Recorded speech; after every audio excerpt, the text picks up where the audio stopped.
Cause you will fucking talk to a nigga and a motherfucker play in your face over and over and over and over and over again until you be like, watch what I'm about to do. Watch what I'm about to say. And it's so fucking sad that a nigga like to, yo, this motherfucker really likes to play games with me when I'm at my most vulnerable time, when I'm not the most confident. He likes to play games with me because he knows I'm not an easy girl. He knows yesterday I could have been out, I could have been chilling, I could have been this and that. He knows I'm in my house. He knows that I'm chilling. He knows I'm not doing the most. And I've really been sparing you. You've been fucking telling yourself, you bitch ass niggas, your bitch album and shit. And you really been fucking doing me dirty after so many years that I motherfucking up your ass. Not even a fucking thank you that I got for your bitch. You just look so hurt. I am. I let so much slide. I gave you a chance again, and again, and again, and again, and again, and again. That's how much I loved you.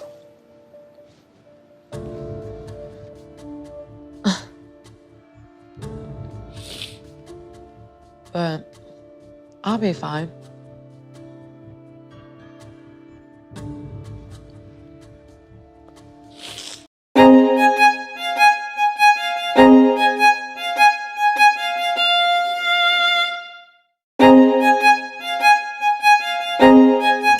Hey bestie, it's Julie here.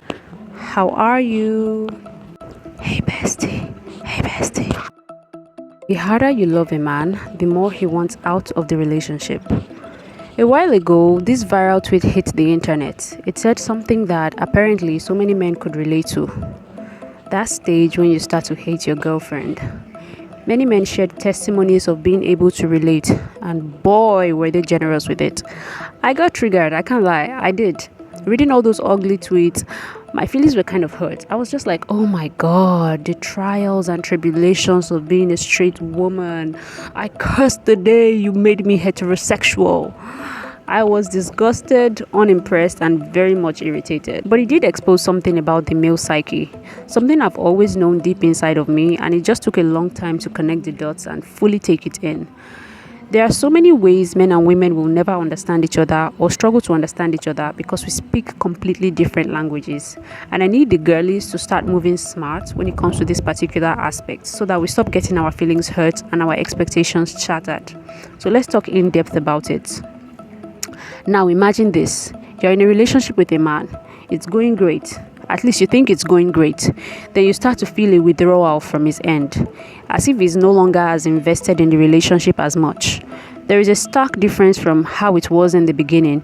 He doesn't call as much, seems more offstandish, and has a general countenance like he's tired of you and the relationship.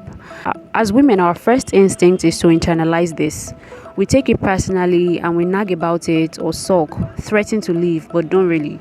Then we try to be better because we think the fault is ours. We become more doting, more affectionate, more in your face because we feel insecure.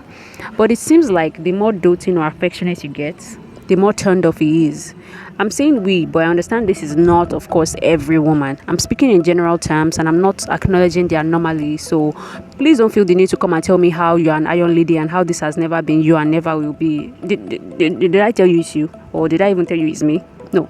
This is for the vulnerable girlies, okay? The hurting girlies, the angry girlies, the confused girlies, the I wear my heart on my sleeves girlies, okay? Let's talk about matters of the heart and make a safe space to discuss. Because you know the last person that wants to hear about your feelings by 2 a.m., your talking stage, your new man, your tired boyfriend. That's why you need the sisterhood. That's why you need girlfriends. You can't just wake up by 2 a.m., get into your notes app and then dump everything on your man's head. It can't feel good when your significant other is acting up or your relationship is shaky and then you see tweets like this describing being in a relationship with you as a fate worse than death. Let's take a look at this scenario. Have you ever had a man want you, At first, you don't really care for him, but he's persistent. He chases you, you start to feel a little tingle from the attention. He's persistent and he's good at it. He brings out all the big guns. He seems to know the way to your heart, and then inevitably you begin to fall. Then he gets you, and it seems like you're both on the same page. You're happy, in love, one might even say obsessed with this supposed knight in shining armor. And then you begin to feel a change. He goes from prince to jester, and you panic, you complain. Then he goes from jester to peasant. You notice this and you panic some more. You, a whole queen. You step out of your queen energy because you are now chasing your knight, your prince. But he sees you coming and he runs. So you abandon your prestigious position and continue to chase your precious prince. And now the tides have turned and it's no longer a queen and her prince, but a prince and a peasant. You've knocked yourself down a few pegs. He doesn't even want to be here anymore and he's just waiting for you to bite the bullet. And in the meantime, he makes posts like this, and the other men, equally tired of their women, agree in the comments. This video might be uncomfortable to watch or listen to. It may trigger you if you're still hurting too, or if you've ever been in this position. But let's look at this a little from men's perspective. Why do they struggle to get a woman? They have her, and then they decide they don't want her anymore, or end up mistreating her. Well, for the most part, men are scum, okay? Let's just get that one out of the way. All right, now let's talk about the less obvious parts. Most men don't want to be the one to end things. They dread the tears, the begging, and the fights. They also want to live feeling like the good guy, the hero. Men are calculated, and they think of their wicked deeds from a place that lacks emotions. This enables them make decisions that almost solely benefit them. Women, on the other hand, are more self-sacrificing. Think about your mom. We grew up watching our moms basically take the clothes off our own back to cover us. Maybe not literally, but think about certain sacrifices you saw her make. While our dads, on the other hand, went out to try to get clothes to cover everyone while keeping the ones on their backs. This is not necessarily a bad thing. It doesn't make men monsters. In fact, I think women could learn a thing or two from them, as asinine as it sounds. Some of the things I say in this video might seem like textbook patriarchy, but you can either get mad or get plugged in. Whoever said it was a man's world wasn't kidding. That's why you have to move more detachedly.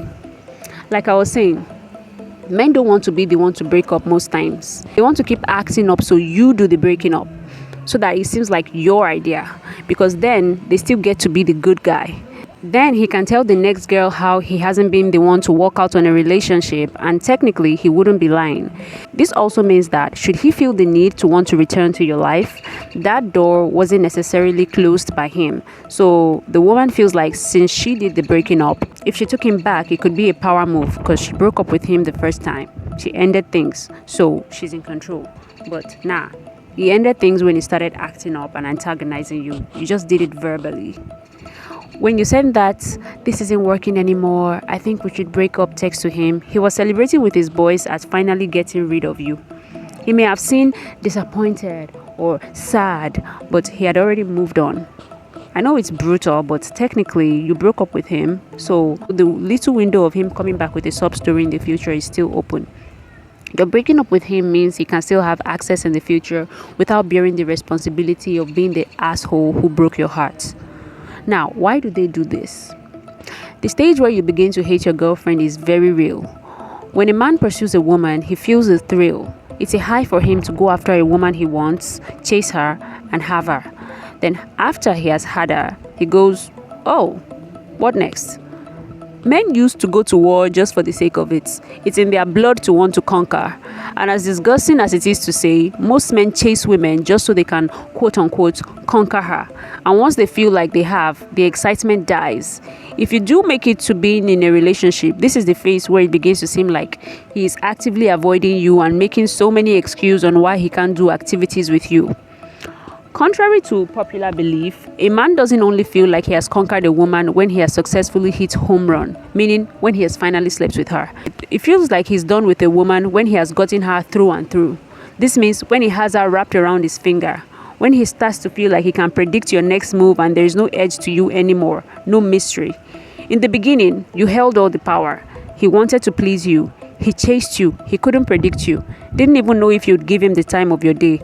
You kept him on his toes. The exchange of power happens when a woman falls.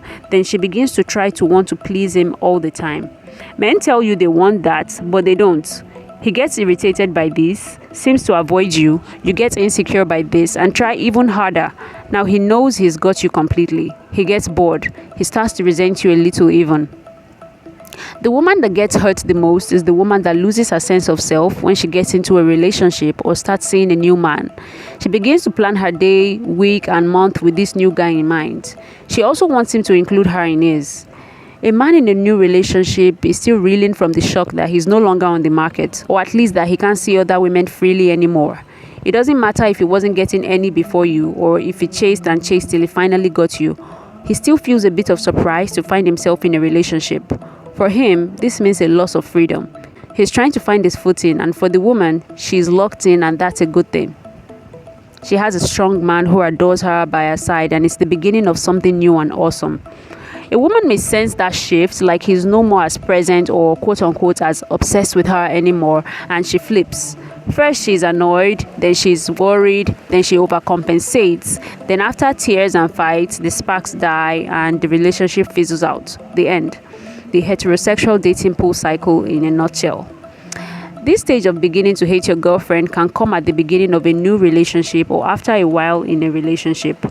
From a man's point of view, even her breathing can annoy him at this stage. He'd rather shove a hot poker knife down his throat than speak to her on the phone, and it seems like he's just waiting for her to feel bad about it and leave. Some men may feel bad at the way they feel at this point, but they can't help not liking you anymore, and this only reinforces their feelings to get you to break up with them so that they can be free from you.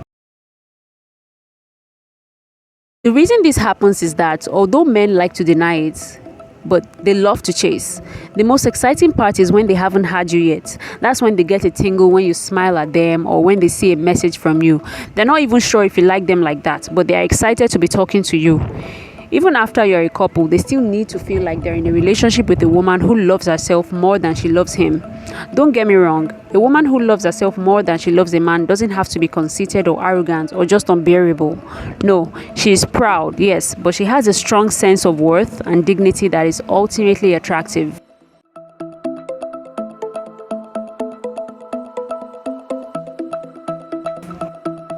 When he expects you to zag.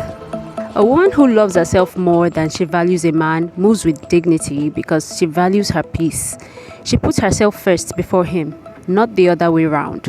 What this means is, when that stage comes when he starts feeling like he has had enough of you, or he doesn't want to, let me use your favorite line, be so serious so fast. She doesn't grovel, this woman. She doesn't flip over or panic or pout or cry or act crazy or try to guilt trip him. She's confident and calm. He expects you to zig at this point. He expects you to feel insecure that he's withdrawing. But what do? You seem to be content with or without him. You may like this man, but you're not Taraji from acrimony. You can live without him. By showing confidence instead of insecurity in this stage, you have zagged instead of zigged, which is what men typically get from their women at this point. Don't start blowing up his phone, demanding to know where he is or why he doesn't call as much anymore. Don't start sending those long texts expressing your feelings and telling him he's not the man you thought he was. You only exhaust yourself. The worst, don't threaten to leave and then not follow through on that. That's just pathetic. He won't respect you after that, nor will those words hold any type of weight. Men try to act like assholes sometimes just to see how you react. They want to see if they have got you completely. So when you start to show feelings of irrational jealousy, insecurity, overdependence, and fear of losing him, they know they can get under your skin anytime. And guess what they do? They do that any chance they get. So I had a girlfriend who started seeing this man. When they started talking, she had told us that she only wanted a fling. She didn't want anything serious with this man. She kind of made that clear to him. She was moving like a fling, and this man was moving like a husband. He would call her, send her food when she was at work, buy her something she had mentioned liking, and want to see her all the time. She, on the other hand, was worried because she didn't want him to start feeling like they were in a relationship when they were not. And then she started avoiding him when he began doing too much. And this only seemed to intensify his feelings. He planned dates and all that, and soon she started to loosen up. We encouraged her to give him a chance. Maybe something serious wouldn't be so bad after all. She maintained that if nothing serious came out of it, she was perfectly okay with that. Then one day, he asked her to be his girlfriend. It was this grand romantic gesture, and everyone gushed and awed after she sent pictures from the romantic night. She said yes, and they kicked off what seemed to be the cutest romance. Then about some weeks later, she told us the man had been acting strange, more nonchalant or distracted, and not how he used to be. Then one day, he simply texted her something along the lines of, "I think we went into this too fast. I've been thinking about it, and I think you were right when you said we should take it slow. I know we're in a relationship already and everything, but I just want us to dial back a little, like go back to being undefined and even, see other people if we want to." Oh, we didn't know if this was an attempt at a joke. He had to be kidding. Mind you, she was this man's first baddie. He told her that himself. Fear men who have never been with a hot woman before you. But that's a different video. Anyways, now my girl, she was hurt. Let's call her Deborah. But Deborah was more so hurt that she gave this man the time of her day to begin with. She expressed her pain and disappointment with us, and we asked what she was going to do at the end of it all. And Deborah said she hadn't decided yet. Deborah took her sweet time deciding. She'd go to work, come for hangouts, and would ask her what the update was, and she'd just say, "I've not really had time to think about him or talk to him. I'm just focusing on better things right now." I mean, it had to have hurt her, right? This was a man that just switched on her like something else. But after like 5 days, she hadn't given this man a response. Then here came the "I'm just checking up on you" texts from him. From daily quote-unquote checkups to once in the morning and once in the night, like vitamins. It was clear he was nervous, palms so sweaty that she didn't zig like he expected. After a while, Deborah told him she wasn't accepting the crumbs he offered her and he should go look for a bird to give them to. She didn't start crying or cursing at him after his attempt at acting like a bad bitch, but without saying much, she made the most powerful statement of all. She made it clear she was not to be disrespected. She also made it clear that he wasn't the center of her universe. Life was sweet before you, and if you decide to move funny, it may hurt me, but I value my pride and peace enough to not accept crumbs or grovel. So guess what? Life will be sweet after you. In the words of the most powerful poet of our generation, "You think you're the shit? You're not even the fart." Suddenly, this man started to have second thoughts. His tune changed. He realized he didn't even want to see other people. He was just, overwhelmed. He was just overwhelmed by it. He didn't even think that was a serious text to be taken too seriously. He liked her too much and was just scared and blah, blah, blah. Excuses, groveling excuses. Anyways, they got back together. She showed him Pepe at first though, but they got back together after a while, and till date, he still treats her like a princess and hasn't acted up so far. What do you think happens in a relationship dynamic when you grovel or beg a man or let him know early on that you are willing to take any behavior he dishes? Because trust me, they will try to see if you will settle for less or if you are going to take trash behavior. Of course, his ego likes it at first. He likes to imagine that you don't want to ever leave him. But even if that relationship goes back on track due to you stitching it back together like a torn pair of shorts, it can never be what it used to be. Something has ultimately shifted. The quality of that relationship has greatly reduced. You also lost your right to complain. After all, it was your idea, not his. This relationship only happened because you wanted it. And what will you do? You will nag and throw a fit and you'll still be there. When a man feels like he simply can't get rid of you, you don't give him his breathing space, or you start to act like all you came to do in this life is love and relationship, he's going to start feeling like he's the prize. And the quality of that relationship is going to shit. Or he's just going to start avoiding you. Now, women in this position often feel the need to counter this withdrawal from men by showering them with more affection. He stops coming home for lunch, so she packs up lunch to go give him at work. Now, he's seeing you and stifling a groan because the reason for his misery has showed up wearing a bodycon dress and a smile. He says he's too busy to call, so you pack your overnight bag and tell him you're coming over to spend the weekend. Meanwhile, he has planned to go out with his boys that night. So he spends the night on his computer, ignoring you with tears of rage in his eyes. Then you argue and fight, and you return to your house the next day, tired and drained and blowing up the group chat to tell your friends you are leaving him for the 5th time that week. Bestie, hi bestie. So you're really not going to subscribe or at least like this video? Come on bestie, show me some affection. Leave me a like and send this video to the group chat so the girlies can watch it too. Come on. You know you wanna. All right, let's move on. How to move like the prize. When a man stops being affectionate to you, don't try to overcompensate by being overly affectionate to him. You know who never has it with him when he flips out and acts out? You know who remains patiently waiting for him to find his way back when he rebels and turns away? You know who constantly assures him that they will be there for him no matter how badly he behaves? His mother. Are you that man's mother? A man starts taking you for granted when see finish enters. Now, see finish. How do I explain see finish? See finish is a phrase coined by Nigerians as far as I know. I don't know if other nationalities use it, but it just seems to me like a very Nigerian word. If a man feels like he has seen you finish, so pe o ti lo. That's the end. Now, how best can I describe or define see finish? See finish is the act of feeling like you thoroughly and fully know all there is to know about a person, have rated them, and decided that they simply are not worthy. This means that nothing they do can surprise you, and they are quite an open book whose contents you know or do not care for anymore, nor are you interested in revisiting. This is the best I can define it for now. Yay! Please pray that nobody will see you finish. A man knows his mother will always be there for him. That's a love that is predictable, faithful, enduring. If he feels that same type of love from his lover, he starts to take her for granted. And many women see this as a cue to show how willing they are to endure, hoping that things will go back to how they used to be in the beginning. You know, oh, he's just going through a hard time. If I'm more patient and loving, he'll be back to his old self. Now, every time he wakes up and looks to the other side of the bed and sees you staring, he wishes he was dead. It may sound conceited, but as a woman, you have to move like the prize. Build yourself up to be one and then act like it. What this means is to have a healthy dose of self-esteem and self-worth that allows you to prioritize your well-being first and foremost, so much so that if a situation threatens to make you feel like less, you are ready to leave it, no matter how much it hurts you to. Like Deborah. Deborah really liked that man, but she wasn't willing to be with him while sacrificing her sense of self. Don't take the shirt off your own back to clothe someone else, except that's your child. Your toddler, not even your adult child. You have to have love for yourself before you are able to give it back in a healthy dose.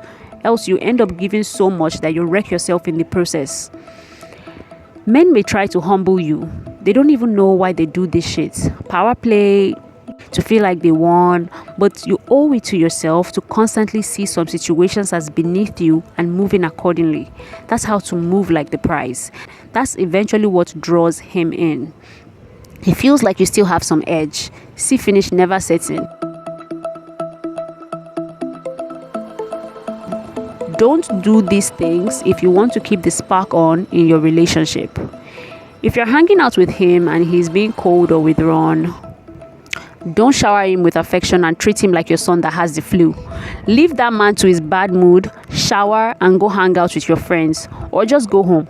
Don't internalize his antisocialness. It really may have nothing to do with you. If his work is frustrating him or something else is, don't always offer to figure it out with him except he asks you to. What if it's a side chick that is frustrating him? You're now there telling him, baby, tell me what's going on now. Let's figure it out together. You don't have your own things to figure out. Sometimes leave him to find his own way back to you, but never give him that mommy reassurance that you'll always be there for him waiting whenever he messes up. You move like the prize when he knows he cannot mistreat you and get away with it. He doesn't suddenly treat you right because you threaten to leave if he doesn't, or throw a fit. If you're telling him, chances are you've told him that before and you are still there. He doesn't care. I'm not saying to leave every time he does something you don't like to show you at the prize, but don't tell him that this is the last straw and if he does something again, you will leave. Just detach and withdraw when he acts out and see if he seeks you. If he does, he still wants to be a part of your life, and this is when you lay down the rule that such behavior is not acceptable. Chances are, seeing that you are more withdrawn from him when he did that, he already knows what he did. Don't overly criticize or nag or keep going on and on when he does something you don't like. Tell him straight to the point what he did and that you wish he wouldn't do that anymore. When you complain and just go on, you just become predictable as well as unbearable. Now he knows whenever he messes up or what to expect is nagging. He doesn't take that seriously. Imagine screaming at a man and he's just staring at you thinking, wow, She really looks ugly when she opens her mouth all the way like that. Let me tell you, men are deeply unserious. You could be nagging, but he's thinking of what strategy to apply to win his next Call of Duty game. As women, we want to talk instead of just acting, but it's minimal talking and more action that men actually understand and respond to. If they don't know what they did, at least they understand that you're upset because you're not as affectionate as you used to be, and now he wants to know how he can fix up. If he's acting like he wants out of the relationship or he can do better, then let him. I mean, what's the alternative? Cry? Beg? Give yourself a headache? Self-harm? Go and rant in the group chat and don't be crying in that man's DMs or writing long texts or doing the most. Instead of trying to win over a man who is thinking about returning to the streets, give him space and minimal contact to figure his shit out, and then he may look around one day and find that you've not been that present, wonder what you are up to, and even get a little nervous as to what you are doing while you're not in contact with him, and wonder if he's losing you. And then he realizes that he kind of misses you. In all you do, ask yourself, am I acting like this man's mother? If he is too relaxed that you'll never leave and never nervous that you may leave him if he acts out, that relationship is either headed for the rocks or is going to be a very, very long and miserable one for you. Thank you for tuning into this video. Check out my related video, The Woes of the Provider Woman, and let me know if you like more girl talk or relationship videos like this. Also, let me know your thoughts on this particular topic, and if you have any advice for women in general, just put it down in the comment section, and I'll see you in my next one. Don't forget to subscribe and like this video and share this video. Leave a comment. Let the algorithm find this video and push it to other people that might be interested in it. All right, thank you. Bye.